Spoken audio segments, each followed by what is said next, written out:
एक समय की बात है, भगवान श्री कृष्ण के एक प्रिय मित्र उनसे मिलने के लिए द्वारिका नगरी पधारे।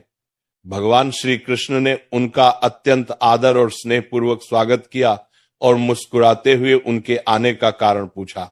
तब सखा बोले, हे केशव, आप तो सर्वज्ञ हैं, सब कुछ जानते हैं। फिर भी आज मैं आपसे यह जानने के उद्देश्य से आया हूं कि मनुष्य को किन किन वृक्षों का रोपण करना चाहिए, कौन से वृक्ष भवन के सामने लगाने योग्य हैं, इन वृक्षों के लगाने से दरिद्रता दूर होती है तथा कौन से वृक्ष शत्रु, रोग, भय, भूत, पिशाच जैसे संकटों से रक्षा करते हैं। यह सुनकर भगवान श्री कृष्ण मंद मुस्कान के साथ बोले, हे सखा, आज तुमने अत्यंत श्रेष्ठ और कल्याणकारी प्रश्न किया है। यह प्रश्न केवल तुम्हारे ही नहीं, समस्त मानव जाति के कल्याण से जुड़ा हुआ है। इस संसार में वृक्षों का योगदान अतुलनीय है। वृक्ष सदा ही पूजनीय रहे, क्योंकि वे न केवल प्राणवायु प्रदान करते हैं बल्कि पृथ्वी पर जीवन का आधार भी हैं। परंतु आज तुमने भवन की सीमा में वृक्ष लगाने के विषय में जो प्रश्न किया है वह अत्यंत गूढ़ और शुभ फलदायक है। भगवान आगे बोले, वास्तव में जब कोई मनुष्य अपने घर के समीप उचित वृक्षों का रोपण करता है तो वह न केवल अपने भवन की सुंदरता बढ़ाता है बल्कि अपने जीवन में सकारात्मक ऊर्जा का संचार भी करता है। वृक्ष वातावरण को शुद्ध करते हैं, मन की शांति बढ़ाते हैं और घर से नकारात्मकता को दूर करते हैं। ऐसे शुभ पेड़ पौधे जिनकी छाया, सुगंध और ऊर्जा पवित्र होती है, वे घर में सुख, शांति और समृद्धि का आगमन कराते हैं। साथ ही ये अनेक प्रकार के वास्तु दोषों को भी समाप्त करते हैं। घर के आंगन में खड़े वृक्ष देवताओं के समान रक्षक बन जाते हैं जो घर की रक्षा करते हैं। फिर श्री कृष्ण ने कहा, हे मित्र, अब मैं तुम्हें यह बताऊंगा कि कौन से पौधे घर के समीप लगाने चाहिए और किन पौधों से बचना चाहिए। परंतु उससे पहले मैं तुम्हें एक प्राचीन कथा सुनाता हूं। इस कथा के माध्यम से तुम स्वयं समझ सकोगे कि वृक्षों और पौधों का मनुष्य के जीवन पर कितना गहरा प्रभाव होता है। कौन से वृक्ष दरिद्रता को आमंत्रित करते हैं और कौन से सुख समृद्धि का प्रसार करते हैं। जो भी व्यक्ति इस कथा को श्रवण करता है उसके सैकड़ों पाप नष्ट हो जाते हैं और उसके जीवन से दरिद्रता सदैव के लिए दूर हो जाती है। भगवान श्री कृष्ण का सखा हाथ जोड़कर विनम्रता से बोले, हे केशव, मैं इस कथा को अवश्य ध्यान पूर्वक पूर्ण रूप से सुनूंगा। कृपया मुझे वह कथा सुनाइए जिससे मैं और समस्त जन यह समझ सके कि वृक्षों का घर के समीप क्या प्रभाव पड़ता है। भगवान श्री कृष्ण ने मुस्कुराते हुए कहा, हे सखा, सुनो, पूर्व काल की बात है। मध्य देश में एक अत्यंत शोभायमान नगरी थी। उस नगरी में धनेश्वर नाम का एक वैश्य अपने परिवार सहित निवास करता था। धनेश्वर धनवान था, परंतु उससे भी अधिक वह ईश्वर भक्त था। वह प्रतिदिन भगवान विष्णु की पूजा अर्चना करता, मंदिर जाता और दान पुण्य में सदैव तत्पर रहता। उसकी पत्नी सुमति भी अत्यंत सुशील, धार्मिक और गृह कार्य में निपुण थी। उनके घर में धन धान्य, सुख संपत्ति और प्रसन्नता की कोई कमी नहीं थी। भगवान की कृपा से उनका जीवन पूर्णतया आनंदमय था। इस प्रकार अनेक वर्ष शांति से बीत गए। एक दिन धनेश्वर की पत्नी सुमति ने सोचा कि आंगन को और सुंदर बनाना चाहिए। उसने अपने आंगन में कुछ वृक्षों और पौधों का रोपण किया। प्रतिदिन वह उन पौधों को जल चढ़ाती, उन्हें पूजती और उनकी सेवा करती रही। किंतु उसे यह ज्ञान नहीं था कि कौन से वृक्ष शुभ फल देने वाले हैं और कौन से अशुभ प्रभाव डालने वाले हैं। इसलिए उसने केवल अपनी इच्छा से जो वृक्ष उसे सुंदर और प्रिय लगे वही लगा दिए। दुर्भाग्यवश उन्हीं वृक्षों में अधिकांश ऐसे थे जो वास्तु और धर्म के अनुसार घर के लिए अशुभ माने जाते हैं। समय बीतने पर उनके घर में धीरे धीरे अनिष्ट के लक्षण प्रकट होने लगे। पहले धनेश्वर के व्यापार में भारी हानि हुई। उसके बाद घर में कलह और विवाद बढ़ने लगे। पति पत्नी में बार बार झगड़े होने लगे। जैसे जैसे वो वृक्ष बने होते गए वैसे वैसे उनके जीवन में दुख, दरिद्रता और क्लेश बढ़ता गया। धनेश्वर का व्यापार पूरी तरह से डूब गया। घर में रखा धन समाप्त हो गया। यहां तक कि भोजन के लिए भी पैसे ना बचे। भूख और चिंता से घर का वातावरण भारी हो गया। धनेश्वर की पत्नी अत्यंत दुखी रहने लगी। कभी वो अपने पति पर क्रोध करती तो कभी स्वयं को कोसती। एक दिन उसने क्रोधित होकर कहा, हे स्वामी, अब तो कुछ काम करो, कहीं जाकर कुछ कमाई लाओ। तब धनेश्वर गांव गांव घूमकर काम मांगने लगा, परंतु कोई भी उसे कार्य नहीं देता था। थक कर वह घर लौट आया और बोला, हे भद्रे, मुझे कहीं पर भी कोई काम नहीं मिला, अब मैं कहां जाऊं। ये सुनकर सुमति और भी व्यथित हो उठी। धीरे धीरे उन्होंने घर के सारे गहने बेच डाले। जो थोड़ा बहुत अन्न प्राप्त हुआ उसी से उन्होंने कुछ दिन पेट पाला, परंतु अब उनके पास कुछ भी नहीं बचा। इस प्रकार केवल अशुभ वृक्षों के रोपण के कारण वह परिवार जो कभी समृद्धि और आनंद का प्रतीक था, पूर्णतया दरिद्रता और दुख में डूब गया। किंतु धनेश्वर और सुमति यह नहीं समझ पाए कि उनके दुर्भाग्य का मूल कारण उनके ही आंगन में लगाए गए वे अशुभ वृक्ष थे। फिर एक दिन की बात है, जब धनेश्वर और सुमति अत्यंत दुखी और निर्धन हो चुके थे, उसी समय एक साधु महात्मा उनके द्वार पर पधारे। वे साधु महाराज तेजस्वी मुखमंडल वाले, शांति और करुणा से ओतप्रोत एक दिव्य आभा से युक्त थे। उन्हें देखकर धनेश्वर तत्काल उठ खड़ा हुआ, दोनों हाथ जोड़कर नम्रता से प्रणाम किया और बोला, हे साधु महाराज, पधारिए। इस गरीब के घर में आपका स्वागत है। कृपा करके बताइए मैं आपकी किस प्रकार सेवा कर सकता हूं। साधु महाराज ने शांत स्वर में कहा, हे महोदय, मैं कई दिनों से तीर्थ यात्रा पर हूं। निरंतर भ्रमण करते हुए अत्यंत थक गया हूं, इसलिए विश्राम के लिए कोई स्थान ढूंढ रहा था। यदि तुम्हें कोई आपत्ति ना हो तो मुझे अपने घर में कुछ समय ठहरने दो। मैं कई दिनों से भूखा भी हूं। यदि थोड़ा भोजन मिल जाए तो परम कृपा होगी। साधु के ऐसे विनम्र और करुण वचन सुनकर धनेश्वर के नेत्रों में श्रद्धा छलक आई। वो बोला, हे साधु महात्मा, आप अवश्य ही कोई महान पुण्यात्मा है। आपके मुखमंडल से दिव्य तेज प्रकट हो रहा है। आपके चरण मेरे घर में पड़े, ये मेरा सौभाग्य है।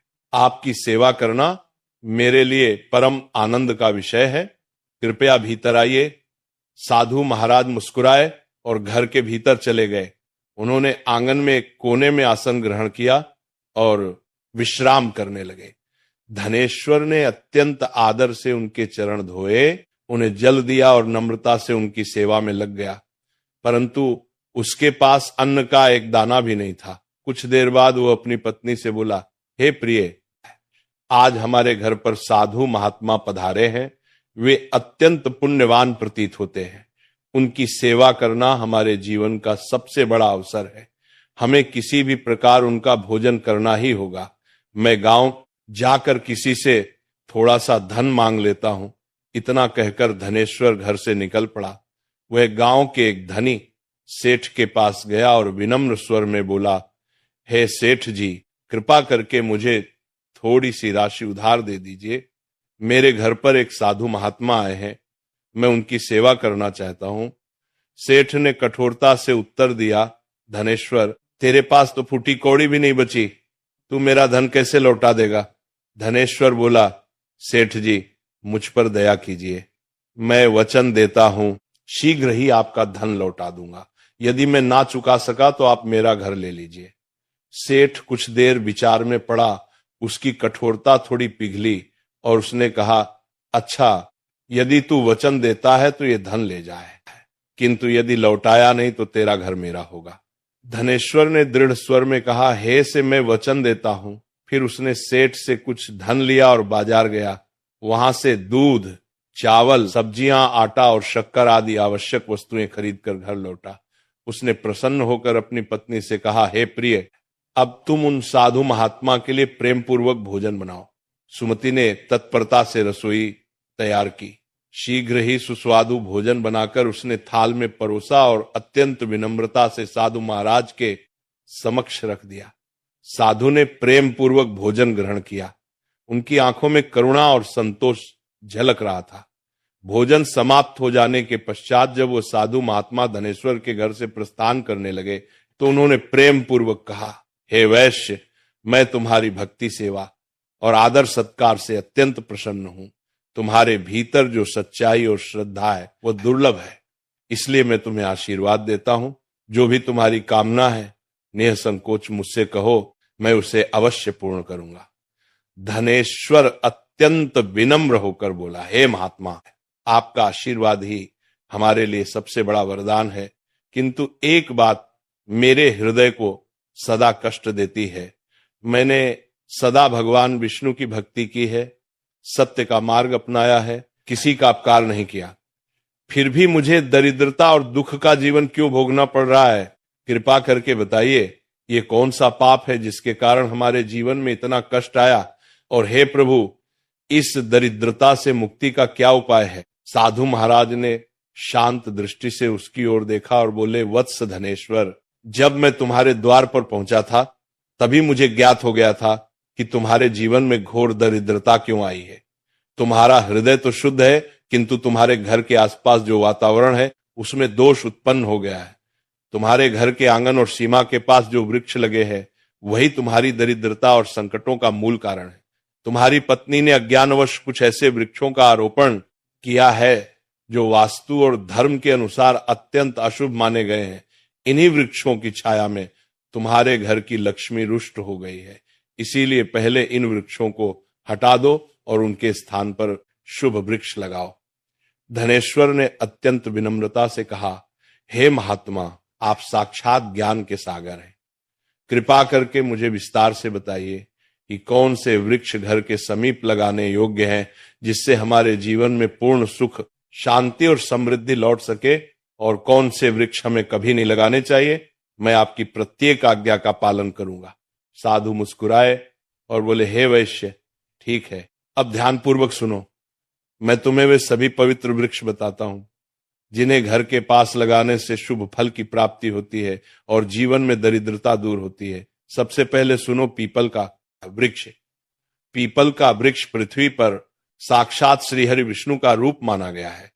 किसी जलाशय या पवित्र स्थान के समीप पीपल लगाने का फल सैकड़ों यज्ञों के समान होता है। जब पीपल के पत्ते उस जल में गिरते हैं तो वे पिंड के समान होकर पितरों को तृप्त करते हैं और सभी प्रकार के पितृ दोष समाप्त कर देते हैं। जो मनुष्य प्रतिदिन स्नान के पश्चात पीपल का स्पर्श करता है वह पापों से मुक्त होकर सदैव विजय प्राप्त करता है। पीपल को स्पर्श करने से लक्ष्मी की कृपा प्राप्त होती है और उसकी प्रदक्षिणा करने से आयु में वृद्धि होती है। पीपल के मूल में भगवान विष्णु, तने में भगवान शंकर और अग्रभाग में ब्रह्मा जी का निवास बताया गया है। अमावस्या के दिन पीपल को प्रणाम करने से जो पुण्य मिलता है वह सहस्त्र गोदान के समान होता है।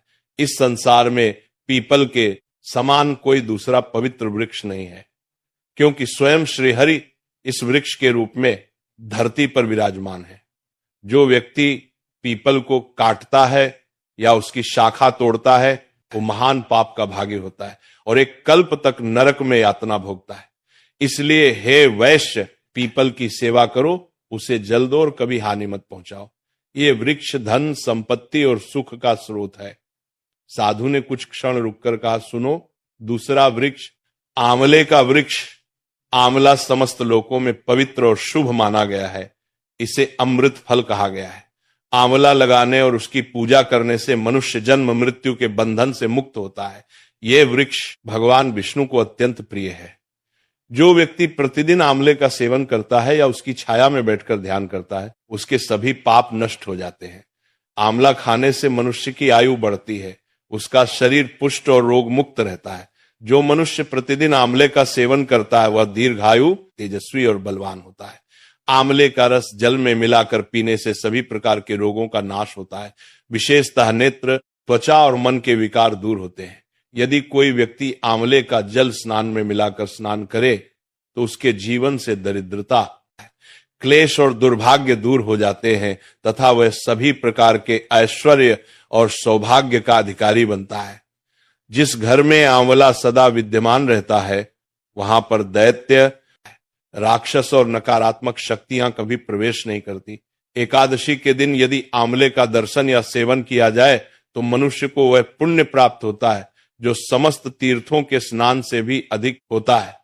अपने केशों में आंवले का प्रयोग करने वाला मनुष्य दीर्घायु होता है और उसे मृत्यु के पश्चात पुनः इस नश्वर लोक में जन्म नहीं लेना पड़ता। जिस घर के द्वार या आंगन के पास आंवले का वृक्ष होता है वहां साक्षात श्री लक्ष्मी नारायण का निवास माना गया है। क्योंकि वह स्थान पवित्र, समृद्ध और शांति से भरा रहता है।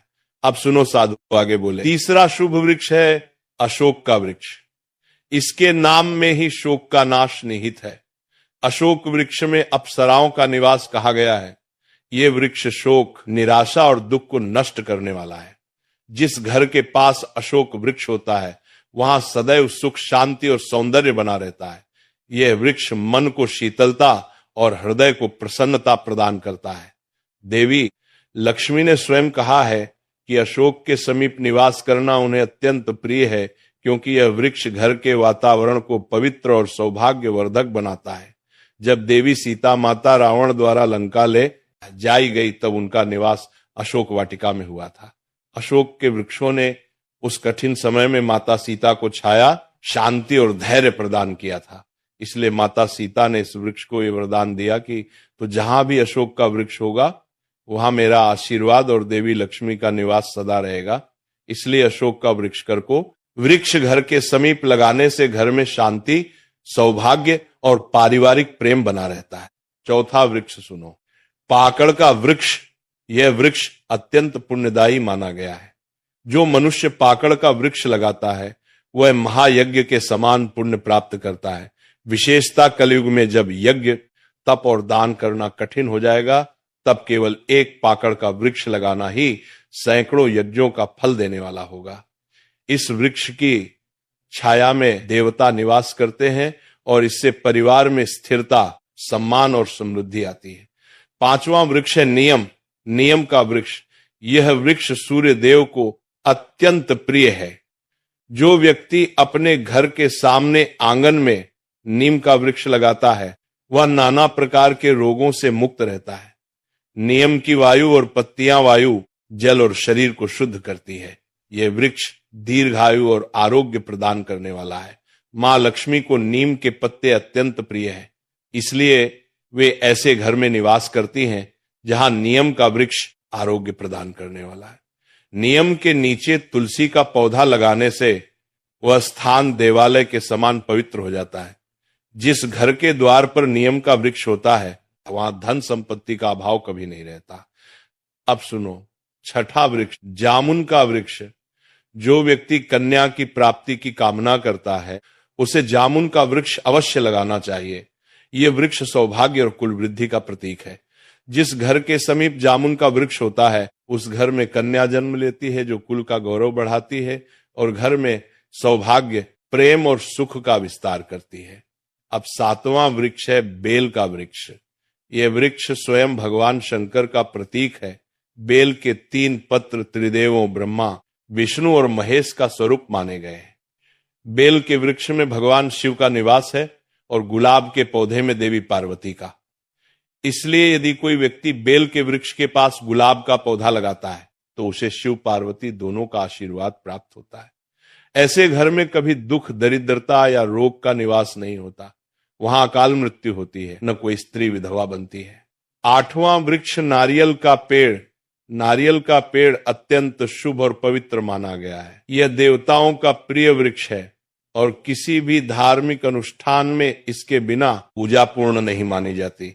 घर के आंगन में नारियल का वृक्ष होने से घर में सदा शुभता, मंगल और उन्नति बनी रहती है। ऐसा घर समाज में सम्मान प्राप्त करता है, उसके सदस्यों की प्रतिष्ठा बढ़ती है और वह सदैव सौभाग्य का वास होता है।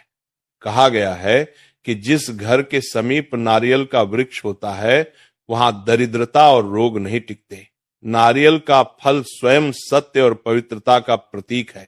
सुंदर पत्नी की कामना करने वाला व्यक्ति यदि अपने घर के पास अनार का वृक्ष लगाए तो उसे सुशील, धर्मनिष्ठ और सौभाग्यशालिनी पत्नी की प्राप्ति होती है। अनार का वृक्ष वैवाहिक सुख और सौंदर्य का प्रतीक है। इसके फल लाल रत्न के समान माने जाते हैं जो प्रेम, समृद्धि और पारिवारिक सौहार्द का संकेत देते हैं। पलाश का वृक्ष ब्रह्म तेज प्रदान करने वाला माना गया है। यह यज्ञों में देवताओं को अर्पण हेतु सबसे पवित्र वृक्ष है। इसके रोपण से घर में विद्या, तेज और आध्यात्मिक ऊर्जा का संचार होता है। पलाश का वृक्ष लगाना ब्रह्म ज्ञान और यश की प्राप्ति का साधन है वंश वृद्धि और संतान प्राप्ति की कामना करने वाले व्यक्ति को अंकोल का वृक्ष लगाना चाहिए। ये वृक्ष संतान सुख देने वाला और कुल वृद्धि का प्रतीक है। इसकी छाया में संतान का पालन शुभ माना जाता है। इस वृक्ष से कुल में नई पीढ़ियों का विकास होता है। यदि कोई मनुष्य किसी भयंकर बीमारी से पीड़ित है तो उसे खैर का वृक्ष अवश्य लगाना चाहिए। यह वृक्ष रोग नाशक और आरोग्यदायक होता है। इसके समीप वायु शुद्ध रहती है और इससे शरीर में बल तथा रोग प्रतिरोधक शक्ति बढ़ती है। खैर का वृक्ष लगाने से बड़े बड़े रोगों का नाश होता है और दीर्घायु प्राप्त होती है। मोगरा के पौधे में गंधर्वों का निवास माना गया है। ये पौधा सुगंध, कला और सौंदर्य का प्रतीक है। जो व्यक्ति संगीत, नृत्य, चित्रकला या किसी भी कला के क्षेत्र से जुड़ा है उसे यह पौधा अपने घर के पास अवश्य लगाना चाहिए। इससे कार्यों में सफलता और प्रसिद्धि प्राप्त होती है। मोगरे की सुगंध वातावरण को पवित्र और आकर्षक बनाती है। यदि किसी मनुष्य को चोरों या लुटेरों का भय सताता है तो उसे बेंत, बांस का वृक्ष अपने घर के पास लगाना चाहिए।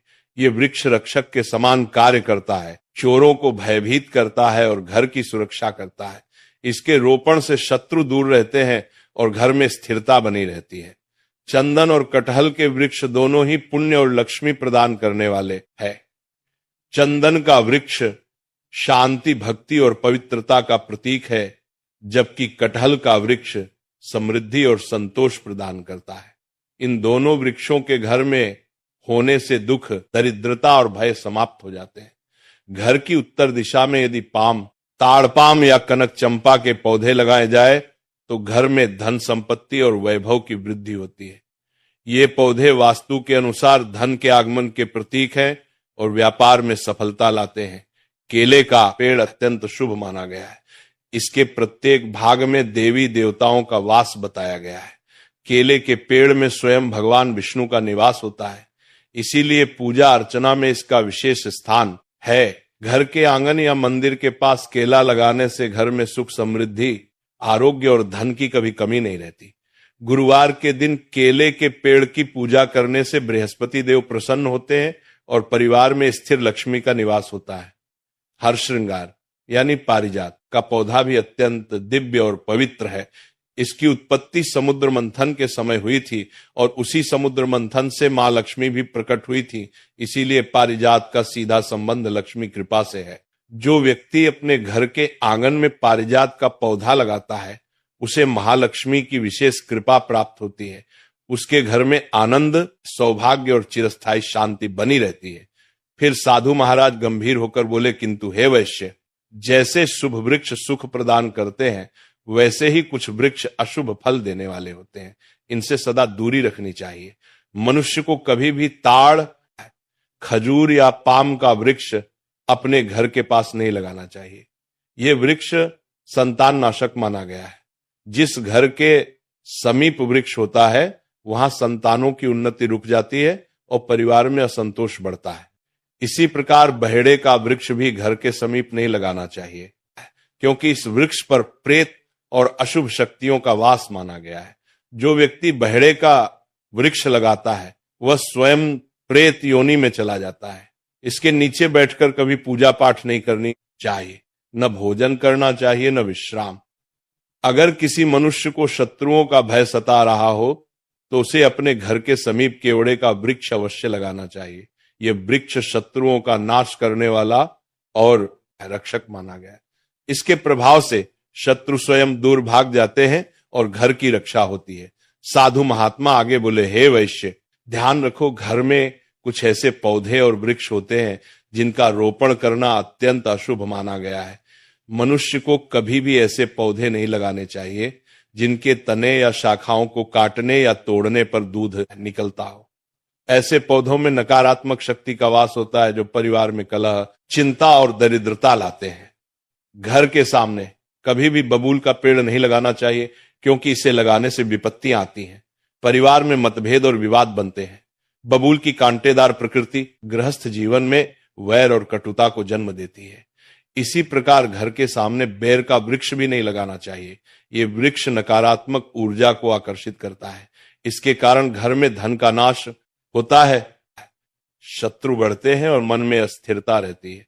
पपीते का वृक्ष भी घर के सामने लगाना वर्जित है। पपीते को काटने पर दूध जैसा रस निकलता है और यही उसके अशुभ होने का कारण माना गया है। वृक्ष के प्रभाव से धन का नाश होता है, रोग और दरिद्रता बढ़ती है। यह पीपल का वृक्ष भवन की पूर्व दिशा में हो तो वह निर्धनता का कारण बनता है। पीपल का वृक्ष पवित्र अवश्य है, परंतु इसका स्थान यदि उचित दिशा में न हो तो वह फलदायी नहीं होता। पीपल को सदैव मंदिरों, नदी किनारे या जलाशय के पास लगाना शुभ होता है, न कि घर के द्वार पर। यदि वटवृक्ष बरगद घर की पश्चिम दिशा में हो तो घर में शोक और दुख का वातावरण बना रहता है। वटवृक्ष अत्यंत शक्तिशाली है, इसलिए उसे केवल बड़े स्थानों, मंदिरों या चौराहों पर लगाना ही शुभ माना गया है, घर की सीमा में नहीं। दक्षिण दिशा में तुलसी का पौधा लगाना भी वर्जित है। तुलसी अत्यंत पवित्र देवी स्वरूपा है, इसलिए उनका स्थान सदैव पूर्व या उत्तर दिशा में होना चाहिए। यदि दक्षिण दिशा में तुलसी हो तो संतान को क्लेश या रोगों का सामना करना पड़ता है। साधु ने आगे कहा, यदि किसी भी मृत वृक्ष की छाया घर पर पड़ती है तो यह मृत्यु का सूचक होता है। ऐसा वृक्ष घर में विनाशकारी ऊर्जा फैलाता है, इसलिए जैसे ही कोई वृक्ष सूख जाए या मुरझा जाए उसे तुरंत उखाड़कर हटाना चाहिए। जीवित वृक्ष ही घर में मंगल और प्राण ऊर्जा का संचार करते हैं। फिर साधु महात्मा ने कहा, हे वैश्य, अब मैंने तुम्हें शुभ और अशुभ सभी वृक्षों का विस्तृत ज्ञान दे दिया है। यदि तुम इन नियमों का पालन करोगे और शुभ वृक्षों का रोपण करोगे तो तुम्हारे जीवन में पूर्ण सुख, शांति और लक्ष्मी का वास होगा। ये वृक्ष केवल छाया नहीं देते, ये देवताओं का रूप है जो मनुष्य के जीवन को संतुलित, पवित्र और समृद्ध बनाते हैं। ये सुनकर धनेश्वर ने हाथ जोड़कर कहा, हे महात्मा, आपने आज मुझे ऐसा ज्ञान दिया है जो मेरे जीवन का अंधकार दूर कर देगा।